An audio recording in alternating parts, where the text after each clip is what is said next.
How does a Muslim teenager get fired over pork ribs? That's a damn good question. It was July 3rd, 1986. I was working as a stockman at Vito's supermarket around 63rd and Kimbark on the south side of Chicago. I was accused of stealing pork ribs. Pork ribs. Now remember who you're talking to. I was raised Muslim. Pork wasn't exactly the family delicacy. But that accusation would become one of my first real lessons about bosses and workplace power. My name is Abdunnoor, Chief Bullhead Karim, and this is day 9, fired over pork ribs. Vito's supermarket gave me a job as a stockman. Stocking groceries isn't glamorous, but it teaches you something. My manager was Phil. Phil and I were not exactly going to be exchanging Christmas cards. July 3rd, the day before the 4th. A supermarket before a holiday can be busy as hell. People are buying everything they need. And somewhere in all of that, I ended up being accused of stealing pork ribs. I was fired. If you're going to frame me, at least know your suspect.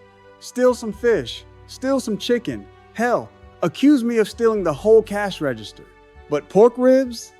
That's when life starts writing comedy material for you before you even know you're going to become a comedian. At the time, though, it wasn't funny. I had lost my job. Fortunately, there was a union. The union gave me a process. I was temporarily reinstated while the situation was being challenged. That experience introduced me to something. Rules matter most when somebody with less power needs them. A manager has authority. That doesn't automatically make the manager right. Rank gives you authority. It doesn't give you magical immunity from being wrong. I felt harassed and pressured.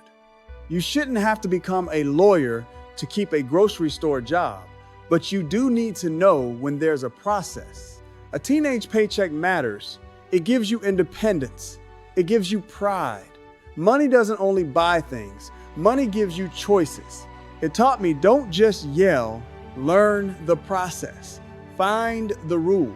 Find the person with authority to review what happened. Then make your case. Looking backward, I can see a little bit of the future Chief Karim in that teenager. I never liked somebody telling me that's just the way it is. Here's today's Bullhead lesson. Know the difference between being angry and being effective.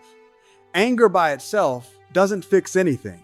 And if you're cooking ribs while you study the grievance procedure, make mine beef. My name is Abdunnoor, Chief Bullhead Karim. Subscribe and come back tomorrow for day 10, the Muslim lifeguard. Leave me a comment. What was your first job? 30 days, 30 stories.